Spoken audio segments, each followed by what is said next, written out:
मैंने जब घबराकर पीछे पलटकर देखा, तो मेरे सामने जो इंसान खड़ा था, उसे देखकर मेरे पैरों के नीचे से ज़मीन निकल गई और मैं बेहोश होकर ज़मीन पर गिर गई। मेरा नाम प्रीति है। मैं एक बहुत ही गरीब परिवार से थी। मेरे माँ-बाप इस दुनिया में नहीं थे। मैं अपनी दादी के साथ रहती थी। लोग गरीबों को इज़्ज़त नहीं देते हैं और ना ही उन्हें कुछ करने का हक होता है। लेकिन मैंने एक लड़के से प्यार कर लिया था और उसके साथ ज़िंदगी गुज़ारने का सपना देखने लगी थी। वो एक बहुत ही अच्छी और अमीर फैमिली से था। पहले हम दोनों एक दूसरे को दूर-दूर से देखते थे। फिर हम दोनों एक दूसरे को पसंद करने लगे और नंबर एक्सचेंज हो गए और हम दोनों बात करने लगे। मैंने उसे अपने बारे में सब कुछ बता दिया कि मेरे माँ-बाप नहीं हैं, मैं अपनी दादी के साथ रहती हूँ और मेरे घर के हालात भी अच्छे नहीं हैं। और फिर उसने भी अपने बारे में बताया कि वो अपने घर का सबसे छोटा बेटा है। उसका नाम राहुल है और उसके 2 बड़े भाई हैं। हम दोनों एक दूसरे से प्यार करने लगे और शादी करने का फैसला कर लिया। मेरी दादी ने कुछ नहीं कहा, हमारे रिश्ते के लिए हाँ कर दी। राहुल ने दूसरे दिन अपने घर वालों से बात की और मेरे घर रिश्ता लाने का फैसला किया। लेकिन उसी दिन मेरी दादी का देहांत हो गया और वो मुझे दुनिया में अकेला छोड़कर चली गईं।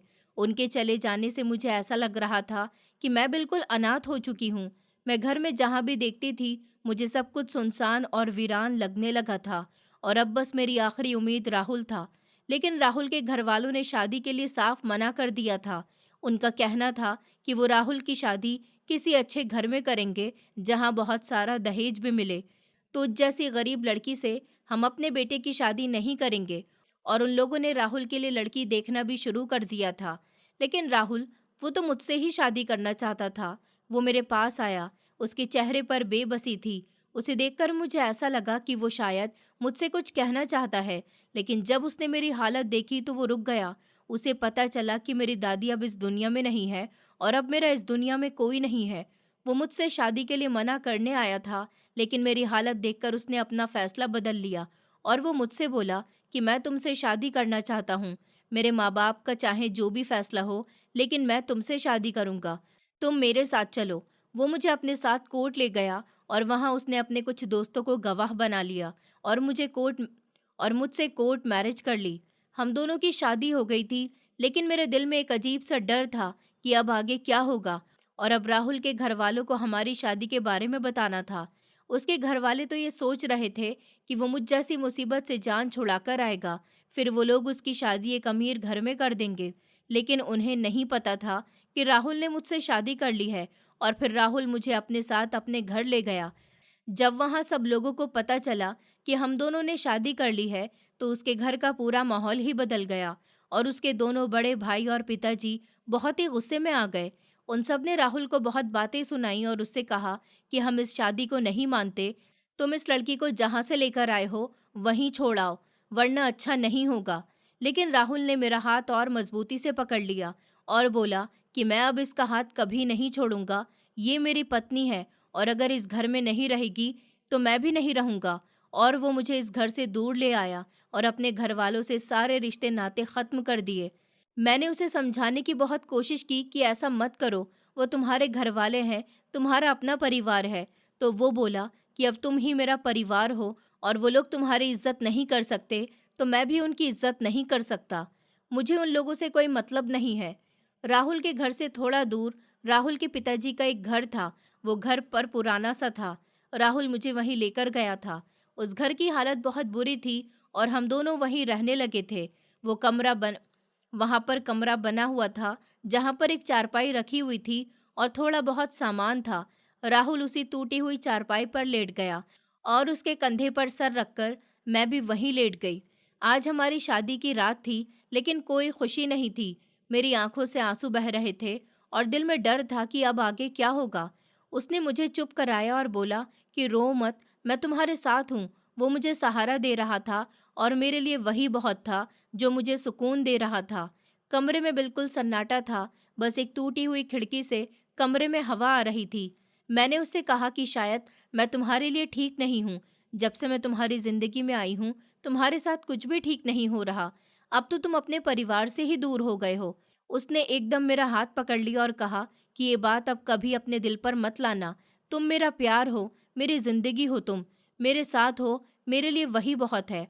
मैंने उससे कहा कि मैं तुम्हें कुछ भी नहीं दे सकती। इतना सुनते ही उसने कहा कि मुझे बस तुम्हारा साथ चाहिए और कुछ भी नहीं। मेरी ज़िंदगी में तुम्हारा मेरे साथ होना मेरे लिए मेरी यही ताकत है। उसकी बातें सुनकर मेरे दिल का थोड़ा बोझ हल्का हो गया, लेकिन मेरे आंसू फिर भी नहीं रुके और धीरे धीरे सुबह हो गई। सुबह होते ही राहुल मेरे लिए बाहर से नाश्ता लेने के लिए चला गया।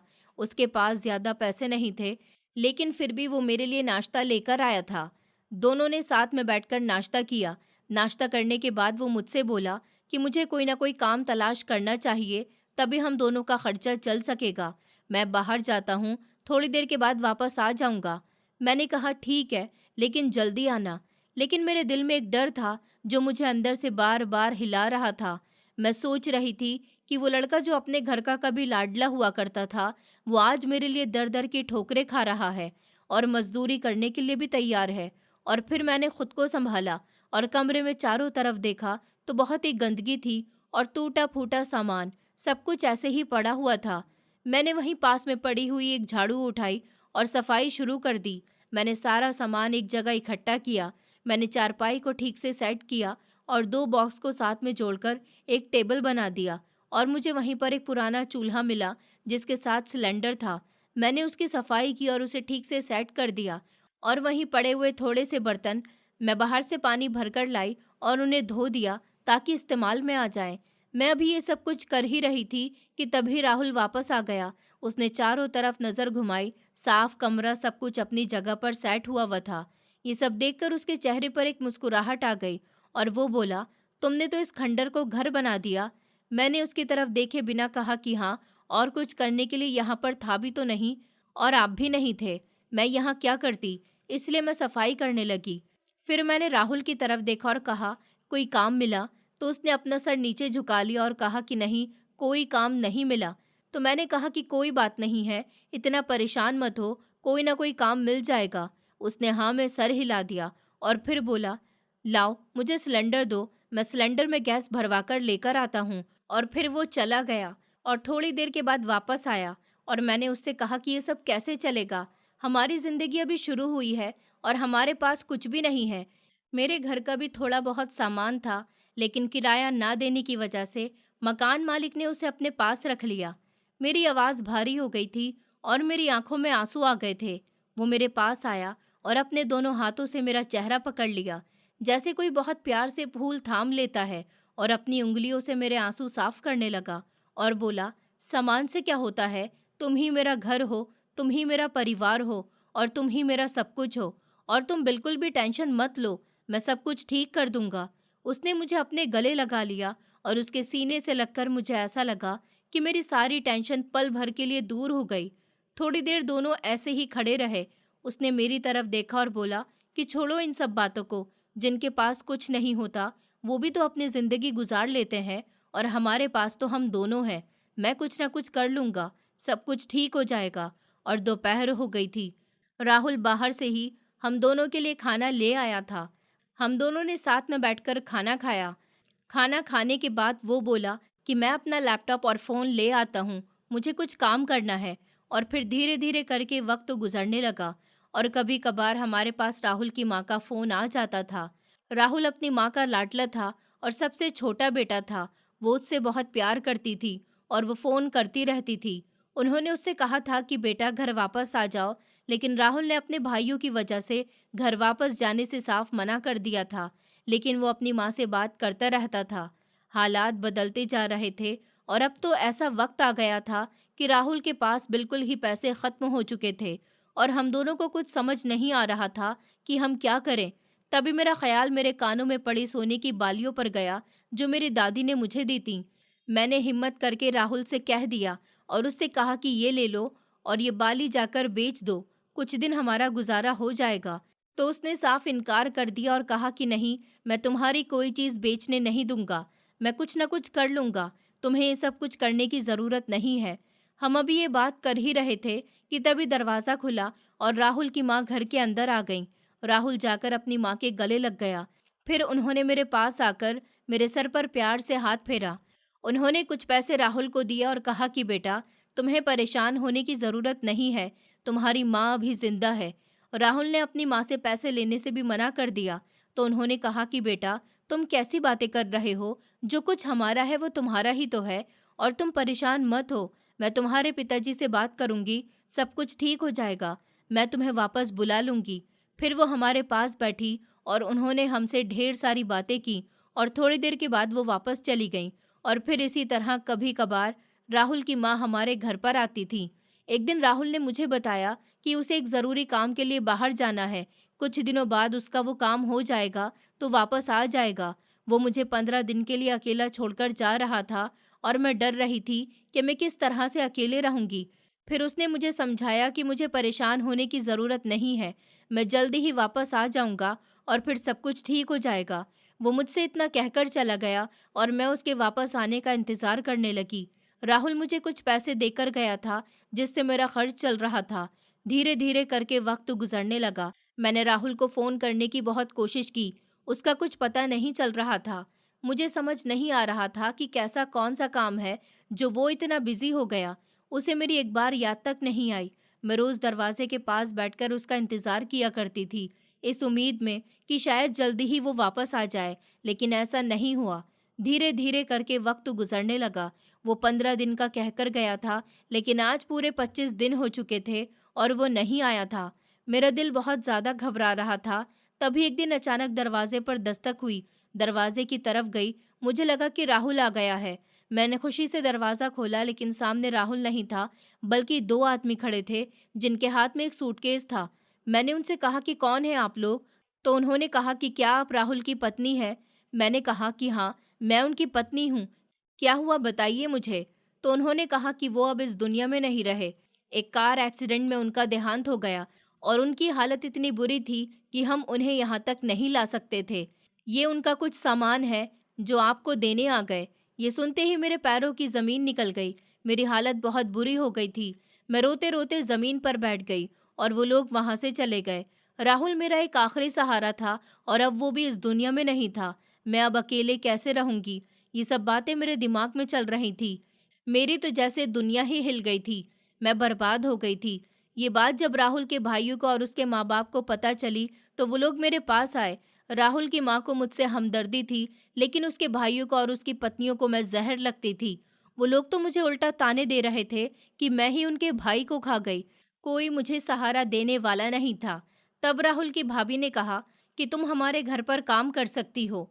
उनकी बात सुनकर मुझे लगा कि शायद मेरे सर के ऊपर छत होगी और मुझे 2 वक्त का खाना तो मिल जाएगा, इसीलिए मैंने हाँ कर दी। राहुल के जाने के बाद मेरी जिंदगी पूरी तरह बदल चुकी थी। पहले मैं जिस घर में हंसती थी, उसी जिंदगी में अब सिर्फ सन्नाटा रह गया था।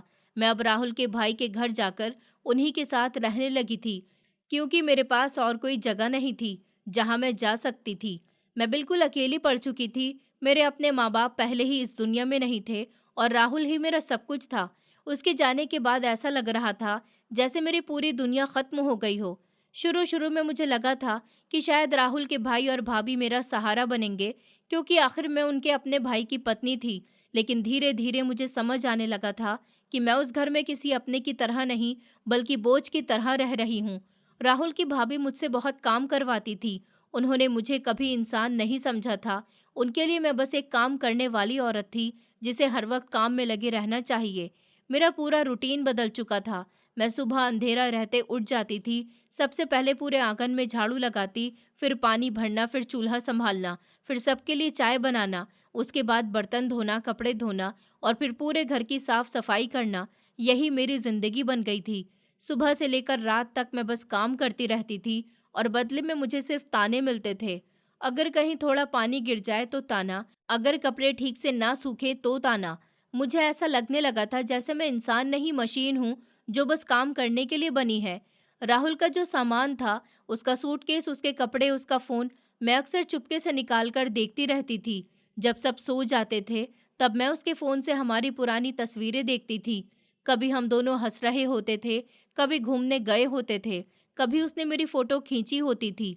उन तस्वीरों को देखकर मेरी आंखों से अपने आप आंसू बहने लगते थे। मैं फ़ोन को अपने सीने से लगाकर बैठ जाती थी और सोचती थी कि अगर राहुल आज जिंदा होता तो मेरी ज़िंदगी ऐसी नहीं होती।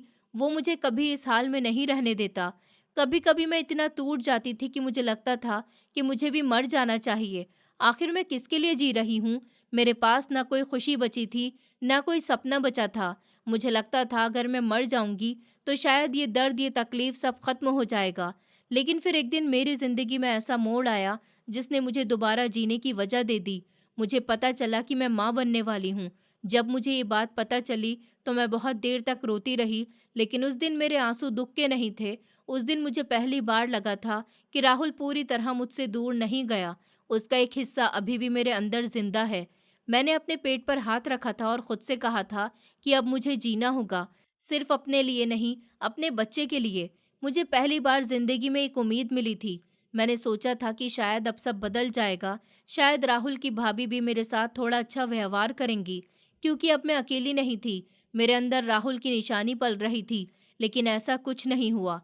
जब मैंने ये बात राहुल की भाभी को बताई, तो उनके चेहरे पर कोई खुशी नहीं थी। उन्होंने बस एक बार मुझे ऊपर से नीचे तक देखा और ठंडे स्वर में कहा कि अच्छा, फिर तो अब तुम्हें ज़्यादा संभल कर काम करना पड़ेगा। उनकी बात सुनकर मुझे बहुत बुरा लगा था। मुझे उम्मीद थी कि वो कम से कम 2 अच्छे शब्द कहेंगी, लेकिन उन्हें जैसे कोई फ़र्क ही नहीं पड़ा था। उसके बाद तो उन्होंने मेरे ऊपर और ज़्यादा काम डालना शुरू कर दिया था। पहले भी मैं पूरे घर का काम करती थी, लेकिन अब काम का बोझ और ज़्यादा बढ़ गया था। सुबह से लेकर रात तक मैं बिना रुके काम करती रहती थी। बर्तन धोना, झाड़ू पोछा करना, कपड़ों का ढेर धोना, पूरे घर की सफाई करना, सब कुछ मेरे ऊपर था। कभी-कभी मेरा शरीर जवाब दे जाता था, कमर में दर्द होने लगता था, चक्कर आने लगते थे, लेकिन फिर भी मुझे आराम करने नहीं दिया जाता था। अगर मैं थोड़ी देर के लिए बैठ जाती, तो राहुल की भाभी तुरंत बोल पड़ती कि अभी से बैठ गई, काम कौन करेगा? तुम्हें तो बस बहाना चाहिए। मुझे डर लगता था, कहीं ज़्यादा बोलने पर वो मुझे घर से ना निकाल दें, इसलिए मैं चुपचाप सब सहती रहती थी। कई बार तो वो गुस्से में मेरे ऊपर हाथ भी उठा देती थी, कभी धक्का दे देती, कभी बाँह पकड़कर झटक देती। मैं दर्द से रो पड़ती थी, लेकिन किसी से शिकायत नहीं कर सकती थी, क्योंकि मेरा कोई नहीं था। मैं सिर्फ अपने बच्चे के लिए सब बर्दाश्त कर रही थी। मुझे लगता था, अगर मैंने ये घर छोड़ दिया तो मैं कहाँ जाऊँगी? कैसे अपने बच्चे को जन्म दूँगी? कैसे उसे पालूँगी? यही सोचकर मैं हर दिन खुद को समझा लेती थी। एक दिन की बात थी, मैं किचन में नीचे बैठी खाना खा रही थी। सब लोग बाहर खा चुके थे। हमेशा की तरह मुझे सबसे बाद में खाना मिलता था। मैं चुपचाप जल्दी-जल्दी खा रही थी, तभी राहुल के भाई अंदर आए और बोले, "तुम हमेशा किचन में अकेले बैठकर खाना क्यों खाती हो? बाहर हमारे साथ बैठकर खाया करो।" उनकी बात सुनकर मैं थोड़ा हैरान हुई, क्योंकि पहली बार किसी ने मुझसे इस तरह सामान्य तरीके से बात की थी। मैंने धीरे से हाँ कहा और अपनी प्लेट लेकर बाहर चली गई। बाहर सब लोग बैठे हुए थे।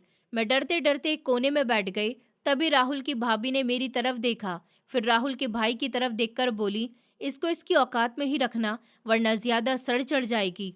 उनकी बात सुनकर मुझे ऐसा लगा जैसे किसी ने सबके सामने मुझे थप्पड़ मार दिया हो। मेरे हाथ वहीं रुक गए थे। प्लेट पकड़े-पकड़े मेरी उँगलियां काँपने लगी थी। मुझे समझ नहीं आ रहा था कि मैंने ऐसा क्या कर दिया था, जो उन्होंने इतनी छोटी-सी बात पर मेरी बेइज्जती कर दी। मुझे वहाँ बैठे-बैठे बहुत शर्म आ रही थी। राहुल के भाई ने भी कुछ नहीं कहा, वो चुपचाप खाना खाते रहे और फिर मैं सर झुकाकर बैठी रही। मेरी आँखों में आँसू भर आए थे, लेकिन मैंने रोने की कोशिश नहीं की, क्योंकि मैं नहीं चाहती थी कि वो लोग मेरी कमज़ोरी देखें। उस रात मैं बहुत रोई थी। मैं अपने कमरे में गई और राहुल का फ़ोन निकालकर उसकी तस्वीर को देखते हुए रोती रही। मैंने तस्वीर से कहा कि देखो राहुल, तुम्हारे जाने के बाद मेरी क्या हालत हो गई है। मैं हर दिन टूट रही हूँ, लेकिन फिर मैंने अपने पेट पर हाथ रखा और खुद को संभाला। मुझे याद आया कि अब मैं अकेली नहीं हूँ। मुझे अपने बच्चे के लिए मजबूत बनना होगा, चाहे कितनी भी तकलीफ क्यों ना हो। मुझे जीना होगा और हर हाल में अपने बच्चे को इस दुनिया में लाना होगा। एक दिन की बात थी, सुबह से ही मेरे शरीर में बहुत कमजोरी लग रही थी। रात को ठीक से नींद भी नहीं आई थी और सुबह उठते ही फिर वही काम शुरू हो गया था। पहले पूरे घर की सफाई, फिर बर्तन, फिर कपड़े और उसके बाद रसोई का काम। मैं लगातार काम करती जा रही थी, लेकिन उस दिन मेरा शरीर जैसे जवाब दे रहा था। बार बार चक्कर जैसा महसूस हो रहा था, आंखों के सामने धुंध सी छा जाती थी, लेकिन मैं फिर भी खुद को संभाल रही थी, क्योंकि मुझे पता था अगर मैंने ज़रा सा भी आराम करने की कोशिश की, तो राहुल की भाभी फिर ताने देना शुरू कर देंगी। मैं किचन में खड़ी सब्जी काट रही थी, तभी राहुल के भाई मेरे पास आए। वो जल्दी में लग रहे थे। उन्होंने अलमारी से एक सफ़ेद शर्ट निकाली और मेरी तरफ बढ़ाते हुए बोले, "मुझे एक ज़रूरी मीटिंग में जाना है, तुम जल्दी से ये शर्ट प्रेस कर दो। उनकी आवाज़ सामान्य थी, इसीलिए मैंने बिना कुछ कहे शर्ट ले ली और कमरे के कोने में रखी प्रेस की टेबल के पास जाकर खड़ी हो गई। मैं धीरे धीरे शर्ट प्रेस करने लगी थी, लेकिन मेरे हाथों में ताकत नहीं थी, सर भारी हो रहा था और पेट में भी अजीब सा दर्द महसूस हो रहा था। मैं खुद को संभालने की कोशिश कर रही थी, क्योंकि मैं नहीं चाहती थी कि कोई फिर मुझ पर चिल्लाए। मैं प्रेस चलाती जा रही थी और मन ही मन यही सोच रही थी कि कब ये दिन खत्म होगा। तभी अचानक मेरी आंखों के सामने अंधेरा सा छाने लगा। मुझे जोर से चक्कर आया, मेरे हाथ कांप गए और मेरा ध्यान हट गया। उसी पल गर्म प्रेस शर्ट पर ज्यादा देर तक रुक गई और कपड़ा जल गया। जलने की बदबू पूरे कमरे में फैल गई। मैं घबरा गई और जल्दी से प्रेस हटाई, लेकिन तब तक बहुत देर हो चुकी थी। शर्ट पर बड़ा सा काला निशान पड़ चुका था। मेरा दिल जोर जोर से धड़कने लगा। मुझे समझ नहीं आ रहा था कि अब क्या होगा। तभी राहुल के भाई तेज कदमों से अंदर आए। उन्होंने जैसे ही जली हुई शर्ट देखी, उनका चेहरा गुस्से से लाल हो गया। वो जोर से बोले, तुमने ये क्या किया है? तुमसे एक काम भी ठीक से नहीं होता। तुमने मेरी शर्ट खराब कर दी। अब मैं मीटिंग में क्या पहन कर जाऊंगा? मैं डर के मारे कुछ बोल ही नहीं पाई। मैंने बस धीरे से कहा कि मुझसे गलती हो गई, मुझे चक्कर आ गया था। लेकिन उन्होंने मेरी एक नहीं सुनी। उनका गुस्सा इतना बढ़ गया कि उन्होंने एकदम से मेरे चेहरे पर जोरदार थप्पड़ मार दिया। थप्पड़ इतना तेज था कि मैं वहीं लड़खड़ाकर नीचे गिर गई। मेरे कानों में आवाज गूंजने लगी, आंखों से आंसू निकल पड़े और मेरा चेहरा जलने लगा। मैं जमीन पर बैठी रह गई और अपने गाल पर हाथ रख लिया। मुझे यकीन नहीं हो रहा था कि उन्होंने मेरे ऊपर हाथ उठा दिया। उसी वक्त राहुल की भाभी भी वहां आ गई। उन्होंने जली हुई शर्ट देखी, फिर मेरी तरफ गुस्से से देखते हुए बोली, ये मनहूस किसी काम की नहीं है, इसे मैं अभी के अभी इस घर से बाहर निकालती हूँ। तुमने गलती की जो इसे यहाँ लेकर आए। उनके शब्द मेरे दिल में चुभ गए। मैं चुपचाप नीचे बैठी रही। वो लगातार बोले जा रही थी, जब से ये घर में आई है बस मुसीबत ही मुसीबत है। न काम ठीक से होता है, न कोई फायदा है इसका, ऊपर से इसके नखरे अलग। मैं रोते हुए उन्हें देख रही थी, लेकिन किसी को मेरी हालत पर तरस नहीं आ रहा था। मैं गर्भ से थी, मेरी तबीयत खराब थी। मैं सुबह से बिना रुके काम कर रही थी, लेकिन किसी को इससे फर्क नहीं पड़ रहा था। राहुल के भाई भी गुस्से में मुझे घूर रहे थे, जैसे सारी गलती सिर्फ मेरी हो। उस पल मुझे पहली बार एहसास हुआ कि सच में इस घर में मेरी कोई जगह नहीं है। मैं उनके लिए सिर्फ बोझ हूँ। राहुल के जाने के बाद कोई मुझे अपनाना नहीं चाहता था। सब सिर्फ एहसान जता रहे थे। मेरा दिल पूरी तरह टूट चुका था। मैं धीरे धीरे उठी और बिना कुछ कहे अपने कमरे की तरफ चली गई। मेरे कदम लड़खड़ा रहे थे, गाल अब भी दर्द कर रहा था और आंखों से लगातार आंसू बह रहे थे। मैं कमरे में जाकर फूट फूट कर रोने लगी। मुझे लग रहा था जैसे अब मेरे अंदर कुछ भी नहीं बचा है। मैंने चारों तरफ नजर दौड़ाई। उस छोटे से कमरे में बस कुछ कपड़े थे, राहुल का सूटकेस था और उसका फोन था। यही मेरी दुनिया थी। मैं जमीन पर बैठ गई और राहुल का सूटकेस खोलकर उसके कपड़ों को सीने से लगा लिया। मैं जोर जोर से रोने लगी और सोचने लगी कि अगर आज राहुल इस दुनिया में होता तो मेरे साथ ये सब कभी नहीं होता। वो मुझे कभी इस हालत में नहीं देख सकता था। उसने हमेशा मुझे प्यार दिया था, इज्जत दी थी, और आज उसके जाने के बाद मैं हर दिन अपमान सह रही थी। मैं बहुत देर तक रोती रही। फिर अचानक मेरे मन में आया कि अब मुझे इस घर में नहीं रहना चाहिए, जहाँ हर दिन मेरी इज्जत टूटती है। वहाँ रहकर मैं और कितना सहूंगी। मैंने अपने आंसू पोंछे और धीरे धीरे अपना सामान समेटना शुरू कर दिया। मैंने अपने कुछ कपड़े बैग में रखे, राहुल का फ़ोन संभाल कर रखा और उसका सूटकेस उठाया। मेरे हाथ कांप रहे थे, लेकिन उस वक्त मेरा दिल पत्थर जैसा हो चुका था। मैं सोच चुकी थी कि चाहे कुछ भी हो जाए, अब मैं इस घर में नहीं रहूंगी। मैं सूटकेस लेकर कमरे से बाहर निकली तो राहुल की भाभी ने ताना मारते हुए कहा कि अच्छा है, खुद ही चली जा रही है, हमें भी छुटकारा मिल जाएगा। मैंने उनकी तरफ देखा भी नहीं, क्योंकि अब मेरे अंदर जवाब देने की ताकत नहीं बची थी। राहुल के भाई भी चुप खड़े थे। उन्होंने मुझे रोकने की कोशिश तक नहीं की। ये देखकर मेरा दिल और टूट गया। मैं धीरे धीरे दरवाजे की तरफ बढ़ी और घर से बाहर निकल आई। बाहर धूप थी, सड़क पर लोग आ जा रहे थे, लेकिन मुझे कुछ समझ नहीं आ रहा था। मैं बस चलती जा रही थी। मेरी आंखों से आंसू लगातार बह रहे थे। मैं सोच रही थी अब कहाँ जाऊंगी, किसके पास जाऊंगी। मेरे पास ना घर था, ना सहारा था, ना पैसा। लेकिन फिर मैंने अपने पेट पर हाथ रखा और खुद से कहा कि नहीं, मुझे टूटना नहीं है। अब मुझे सिर्फ अपने लिए नहीं, अपने बच्चे के लिए जीना है, चाहे कितनी भी तकलीफ क्यों ना आए। मुझे हर हाल में खुद को संभालना होगा, क्योंकि अब मेरे अंदर राहुल की आखिरी निशानी पल रही थी और उसके लिए मुझे हर दर्द सहना पड़ेगा। मैं सूटकेस हाथ में लिए सड़क पर धीरे धीरे चल रही थी, लेकिन सच कहूँ तो मुझे खुद नहीं पता था कि मैं कहाँ जा रही हूँ। मेरे कदम बस अपने आप बढ़ते जा रहे थे। सर बहुत भारी लग रहा था, आंखों के सामने धुंध सी छाई हुई थी और शरीर में बिल्कुल ताकत नहीं बची थी। सुबह से कुछ ठीक से खाया भी नहीं था, ऊपर से रो रो कर मेरी हालत और खराब हो चुकी थी। धूप इतनी तेज थी कि सांस लेना भी मुश्किल लग रहा था। मैं कुछ दूर ही चली थी कि अचानक मुझे जोर से चक्कर आया। मेरे हाथ से सूटकेस लगभग छूट गया और मैं सड़क किनारे बैठ गई।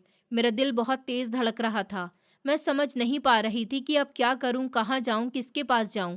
इस दुनिया में मेरा अपना कौन था जो मुझे सहारा देता। मैं अपने पेट पर हाथ रखकर रोने लगी। मुझे डर लग रहा था अपने आने वाले बच्चे के लिए।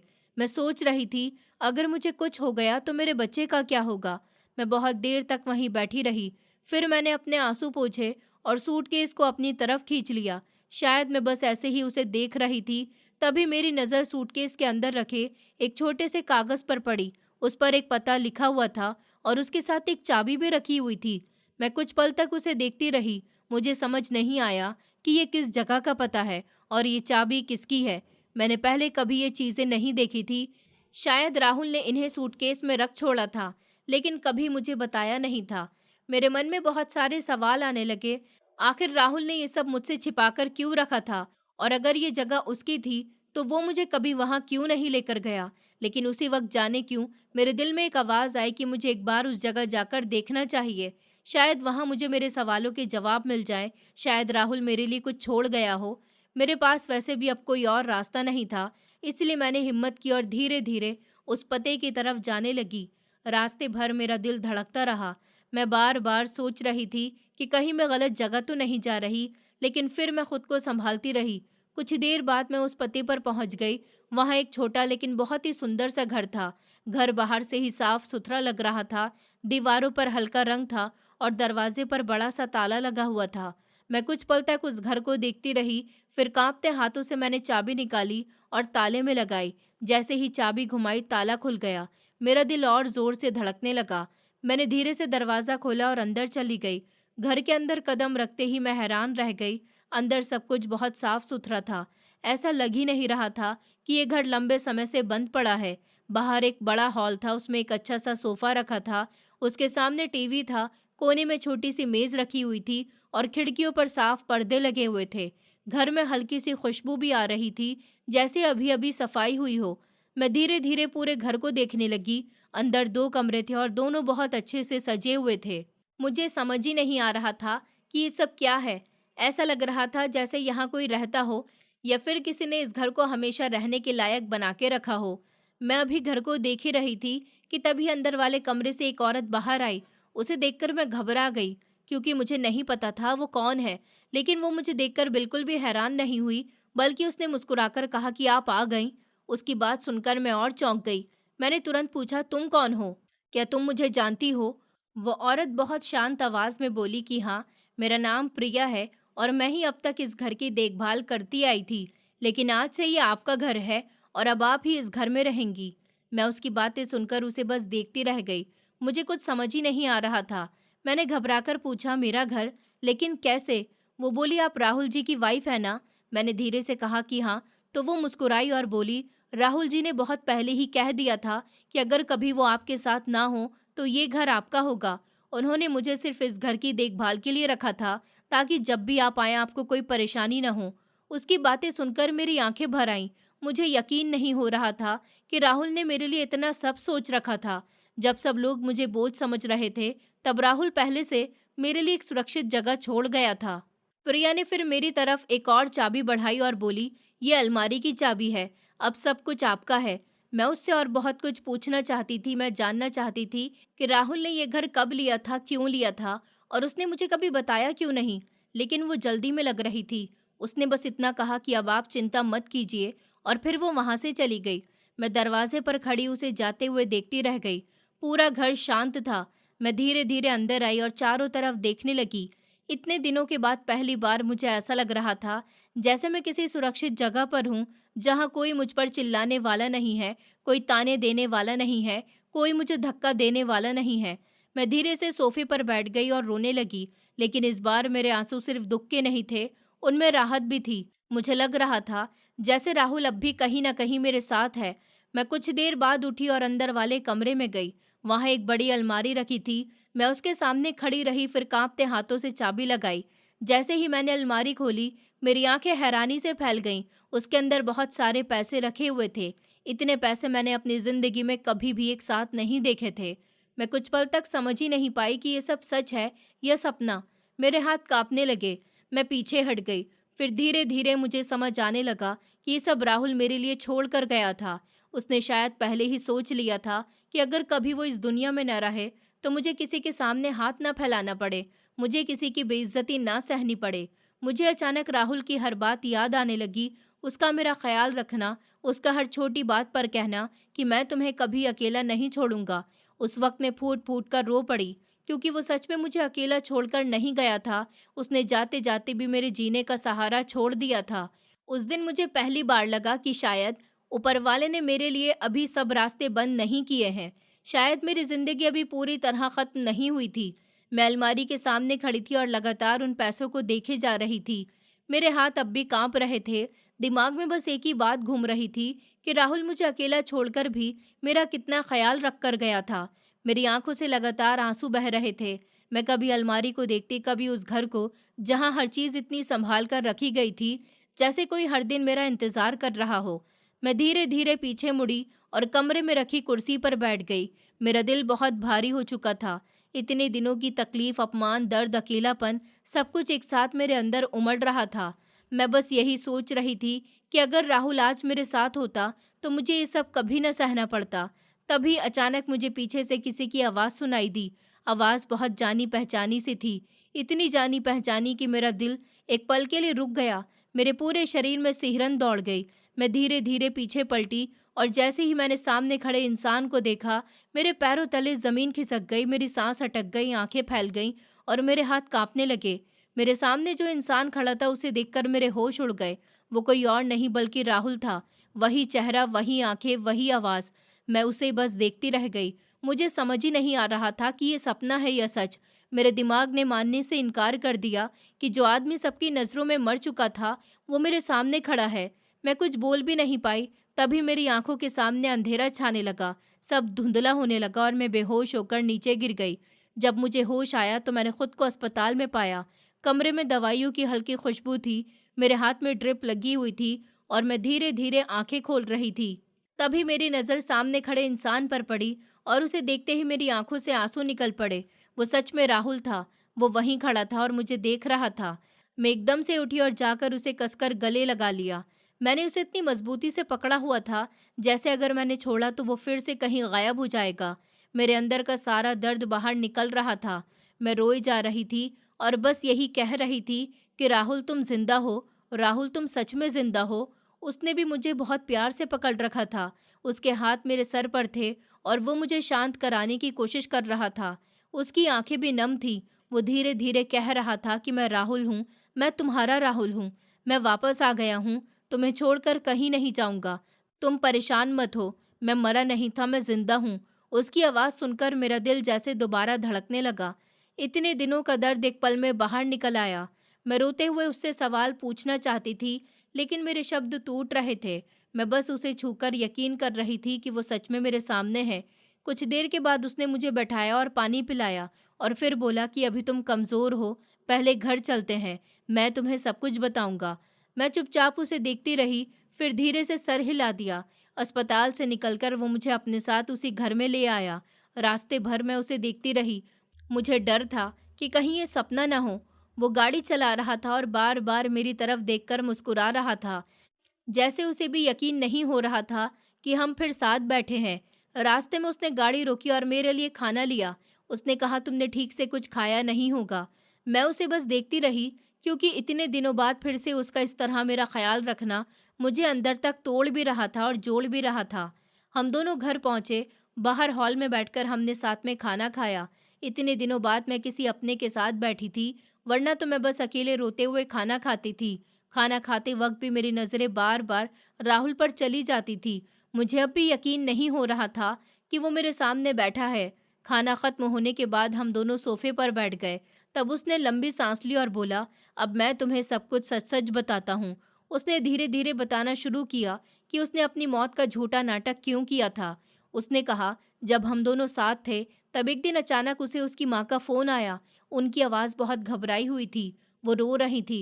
उन्होंने मुझसे कहा, बेटा, तेरे भाई तुझे मार देंगे, तू अभी तुरंत यहाँ से कहीं दूर चला जा और किसी को कुछ मत बताना। मैं उनकी बातें सुनकर डर गया था। मैंने उनसे पूछा, आखिर हुआ क्या है? तब माँ ने बताया कि पिताजी की बहुत सारी ज़मीनें, फैक्ट्रियाँ और जायदाद है और वो उन सबको हम तीनों भाइयों में बराबर बांटना चाहते थे, लेकिन मेरे दोनों भाइयों को ये बात मंजूर नहीं थी। उनका कहना था कि जब राहुल घर छोड़कर चला गया तो उसका इन सब पर कोई हक नहीं बनता। वो चाहते थे कि सारी जायदाद सिर्फ उन्हीं दोनों को मिले। राहुल बोलते बोलते चुप हो गया। उसकी आंखों में दर्द साफ दिख रहा था। फिर उसने आगे कहा, इसी बात को लेकर घर में रोज लड़ाई झगड़े होने लगे थे, लेकिन पिताजी ने साफ कह दिया था कि मैं भी उनका बेटा हूँ और वो मेरे साथ अन्याय नहीं होने देंगे। वो तीनों बेटों को बराबर हिस्सा देंगे, लेकिन मेरे भाई लालच में इतने अंधे हो गए थे कि उन्होंने मुझे रास्ते से हटाने का प्लान बना लिया। एक रात दोनों भाई बैठे थे और बात कर रहे थे। माँ ने उनकी सारी बातें सुन ली थी। वो कह रहे थे कि हम राहुल का कार एक्सीडेंट करवा देंगे, किसी आदमी को पैसे दे देंगे और काम खत्म हो जाएगा, किसी को कुछ पता भी नहीं चलेगा। राहुल की बातें सुनकर मेरे रोंगटे खड़े हो गए। मैं डर के मारे उसे देखने लगी। उसने मेरा हाथ पकड़ लिया और बोला, माँ ये सब सुनकर डर गई थी। उन्होंने उसी रात मुझे फ़ोन किया और सब बता दिया। फिर माँ और पिताजी ने चुपचाप सारी फैक्ट्री और ज़मीनें मेरे नाम कर दी, लेकिन ये बात किसी को नहीं बताई गई। उन्होंने मुझे इस घर की चाबी दी और कहा कि कुछ समय के लिए दुनिया से गायब हो जाओ, वरना तुम्हारे भाई सच में तुम्हें मार देंगे। मैं समझ ही नहीं पा रहा था कि क्या करूं, लेकिन फिर मैंने मजबूरी में अपनी मौत का झूठा नाटक रचा ताकि सबको लगे कि मैं मर चुका हूं और मेरे भाई शांत हो जाएं। मैं ये सब सुनकर सुन बैठी थी। मेरे मन में गुस्सा भी था, दर्द भी और राहत भी थी कि मेरा राहुल जिंदा था। मैंने रोते हुए उससे पूछा, लेकिन मुझे क्यों नहीं बताया? तुम जानते हो मैंने तुम्हारे बिना क्या क्या सहा है। मैं हर दिन मरती रही। राहुल की आंखों से भी आंसू निकल पड़े। उसने मेरा हाथ पकड़कर कहा, अगर मैं तुम्हें सच बता देता तो तुम कभी ये राज छिपा नहीं पाती, और अगर मेरे भाइयों को जरा सा भी शक हो जाता तो वो तुम्हें भी नुकसान पहुंचा सकते थे। मैं तुम्हें बचाना चाहता था, इसलिए मैंने खुद को तुमसे दूर किया। उसकी बातें सुनकर मेरा दिल टूट भी रहा था और भर भी रहा था, क्योंकि उसने मुझे दर्द ज़रूर दिया था, लेकिन मेरी जान बचाने के लिए दिया था। और उस रात इतने दिनों के बाद मैं पहली बार चैन से सोई, क्योंकि मेरा खोया हुआ राहुल मुझे वापस मिल चुका था। मैं राहुल के सामने बैठी थी और लगातार रोई जा रही थी। इतने दिनों का दर्द मेरे अंदर जमा था, जो अब बाहर निकल रहा था। राहुल बार बार मेरा हाथ पकड़कर मुझे शांत करने की कोशिश कर रहा था, लेकिन मैं खुद को रोक नहीं पा रही थी। मैंने उसे रोते हुए सब कुछ बता दिया कि कैसे उसके जाने के बाद उसके भाई और भाभी मुझे अपने घर ले गए थे। कैसे शुरू शुरू में उन्होंने दिखावा किया कि वो मेरा सहारा बनेंगे, लेकिन धीरे धीरे उन्होंने मुझे नौकरानी से भी बदतर बना दिया था। मैंने उसे बताया कि कैसे सुबह से रात तक मुझसे घर का सारा काम करवाया जाता था, कैसे मैं गर्भ से होने के बाद भी भारी भारी काम करती थी, कैसे उसकी भाभी मुझे हर छोटी बात पर ताने देती थी और कैसे उन्होंने मुझे कभी इंसान नहीं समझा। मैं बोलते बोलते रो पड़ती थी और राहुल की आंखें लाल होती जा रही थी। मैंने उसे बताया कि कैसे उसके भाई ने सिर्फ एक शर्ट जल जाने पर मेरे ऊपर हाथ उठा दिया, कैसे उन्होंने मुझे थप्पड़ मारा था और कैसे उसकी भाभी ने मुझे मनहूस कहकर घर से निकाल दिया। ये सब सुनते हुए राहुल का गुस्सा बढ़ता जा रहा था। उसकी मुट्ठियां कस गई थी, आंखों में आग साफ दिखाई दे रही थी। उसने गुस्से में कहा, मैं अभी जाता हूँ उनके पास। मैं उनसे पूछूंगा उन्होंने तुम्हारे साथ ऐसा क्यों किया। तुम मेरी पत्नी थी, मैंने तुम्हें उनकी जिम्मेदारी बनाकर छोड़ा था और उन्होंने तुम्हें इस हालत में पहुंचा दिया। इतना कहकर वो अपनी जगह से उठ गया था, लेकिन मैं तुरंत उसके सामने आकर खड़ी हो गई। मैंने उसका हाथ पकड़ लिया और रोते हुए कहा, नहीं राहुल, तुम कहीं नहीं जाओगे। वो लोग तो पहले ही तुम्हारी जान के दुश्मन बने हुए हैं। अगर उन्हें पता चल गया कि तुम जिंदा हो तो फिर तुम्हें वो नुकसान पहुंचाने की कोशिश करेंगे। मैं तुम्हें दोबारा नहीं खो सकती। मेरी आवाज़ कांप रही थी, क्योंकि सच में अब मुझ में इतनी ताकत नहीं बची थी कि मैं राहुल को फिर किसी खतरे में देख सकूं। राहुल अब भी बहुत गुस्से में था। वो बार बार कह रहा था कि वो उन लोगों को छोड़ नहीं सकता, लेकिन मैंने उसे समझाया। मैंने उससे कहा कि वो जो लोग लालच में अपने ही भाई की जान लेने की सोच सकते हैं, वो किसी भी हद तक गिर सकते हैं। हमें उनसे दूर रहना होगा। मैंने उसका चेहरा पकड़कर कहा, राहुल, मुझे अब सिर्फ तुम चाहिए हो, बाकी किसी से कोई लड़ाई नहीं चाहिए। मैंने तुम्हें खोकर देखा है, मैं दोबारा वो दर्द नहीं सह सकती। मेरी बातें सुनकर राहुल शांत होने लगा। उसने मुझे अपने गले लगा लिया और बोला कि ठीक है, मैं तुम्हारी बात मानता हूँ, मैं सिर्फ तुम्हारे साथ रहना चाहता हूँ। फिर हम दोनों बहुत देर तक बैठे बातें करते रहे। हम अपने आने वाले बच्चे के बारे में सोच रहे थे, नई जिंदगी के बारे में सोच रहे थे।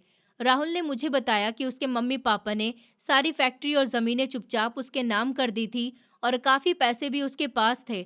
उसने कहा कि अब हमें किसी के सामने हाथ फैलाने की ज़रूरत नहीं है, हम कहीं भी अपनी नई ज़िंदगी शुरू कर सकते हैं। मैंने उससे कहा कि हम यहाँ से बहुत दूर चले जाते हैं, ऐसी जगह जहाँ कोई हमें ना जानता हो, जहाँ कोई हमारा पीछा ना करे, जहाँ हम बिना डर के जी सकें। राहुल कुछ देर चुप रहा, फिर बोला, अगर तुम तैयार हो तो हम अमेरिका चलते हैं। वहाँ मेरे एक दोस्त की कंपनी है, उसने मुझे पहले भी बुलाया था, लेकिन मैंने कभी सोचा नहीं था।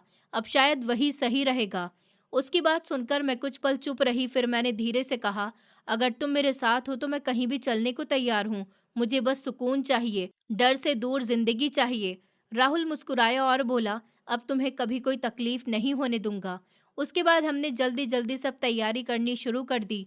राहुल पहले से ही कुछ ज़रूरी कागजात और पैसे संभाल कर रख चुका था, इसलिए ज़्यादा दिक्कत नहीं हुई। हम दोनों ने किसी को बिना बताए वहाँ से जाने का फैसला किया, क्योंकि हम नहीं चाहते थे कि उसके भाइयों को हमारी कोई खबर मिले। कुछ दिनों बाद हम दोनों ने भारत छोड़ दिया और अमेरिका चले गए। जब मैं पहली बार हवाई जहाज़ में बैठी थी, तो मेरे दिल में डर भी था और उम्मीद भी। मैं खिड़की से बाहर देख रही थी और सोच रही थी कि ज़िंदगी ने मुझे कितना रुलाया है, लेकिन शायद अब मेरे लिए भी खुशियाँ बची हैं। राहुल पूरे रास्ते मेरा हाथ पकड़े रहा, जैसे वो मुझे यकीन दिला रहा हो कि अब सब ठीक होगा। अमेरिका पहुंचने के बाद शुरू शुरू में मुझे बहुत अजीब लगा। सब कुछ नया था, नई जगह, नए लोग, नई भाषा, लेकिन राहुल हर कदम पर मेरे साथ था। उसने मुझे कभी अकेला महसूस ही नहीं होने दिया। हम दोनों ने एक छोटा लेकिन बहुत सुंदर घर लिया। घर छोटा ज़रूर था, लेकिन उसमें सुकून था।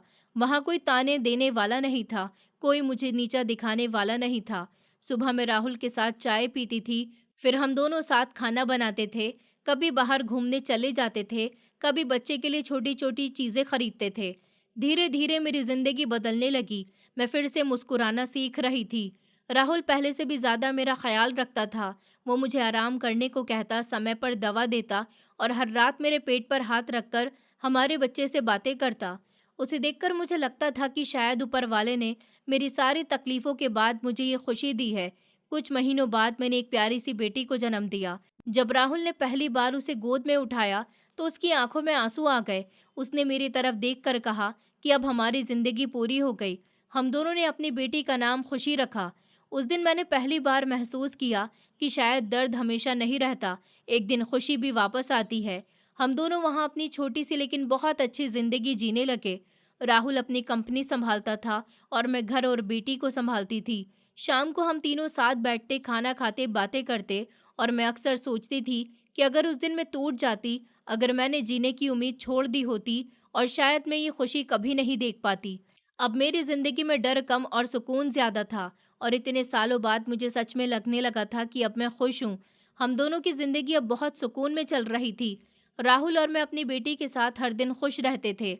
सुबह होती तो घर में उसकी हंसी गूंजती थी और रात को हम तीनों साथ बैठकर खाना खाते थे। जिंदगी सच में एक नई शुरुआत जैसी लगने लगी थी।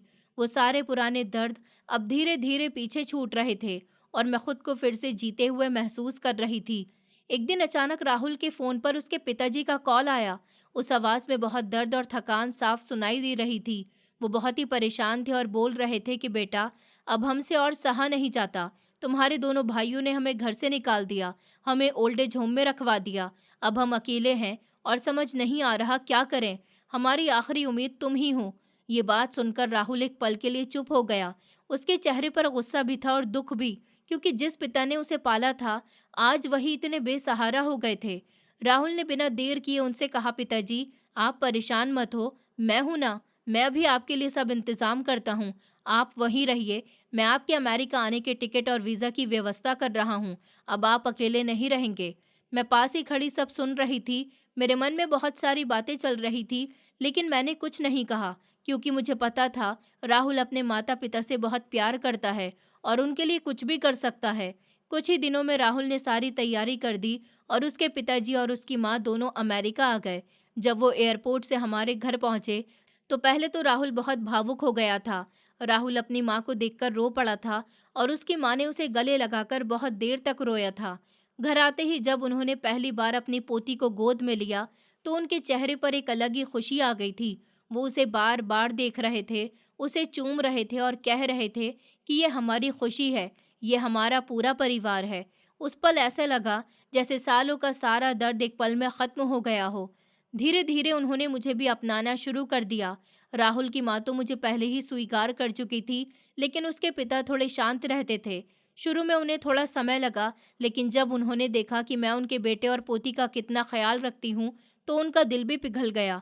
एक दिन उन्होंने मुझे पास बुलाया और बहुत धीमी आवाज़ में कहा कि तुमने हमारे बेटे को संभाल लिया, तुमने इस घर को फिर से घर बना दिया। उन शब्दों को सुनकर मेरी आंखें भर आईं, क्योंकि मुझे कभी किसी से इतना अपनापन नहीं मिला था। अब हम सब एक साथ एक छोटे लेकिन बहुत ही खुश परिवार की तरह रहने लगे थे। सुबह की चाय साथ होती थी, शाम को सब साथ बैठकर बातें करते थे और हमारी बेटी पूरे घर में दौड़ती रहती थी। उसकी हंसी से पूरा घर भर जाता था। राहुल अब अपने पिताजी के साथ काम की बातें करता था और मैं उसकी माँ के साथ घर संभालती थी। धीरे धीरे वो घर जहाँ कभी दर्द था, अब वहाँ सिर्फ प्यार रह गया था। अब मुझे लगता था कि जिंदगी ने जितना मुझे तोड़ा था, उतना ही मुझे जोड़ भी दिया था और आखिरकार मैं उस जगह पहुँच गई थी जहाँ मैं सच में अपने परिवार के साथ खुश थी। दोस्तों, उम्मीद करती हूँ आपको हमारी कहानी पसंद आई होगी। कहानी पसंद आई है तो वीडियो को लाइक करें, चैनल पर नए हैं तो चैनल को सब्सक्राइब करें और हाँ, नोटिफिकेशन बेल को ज़रूर दबाएं ताकि अगली अपडेट सबसे पहले आपको मिले।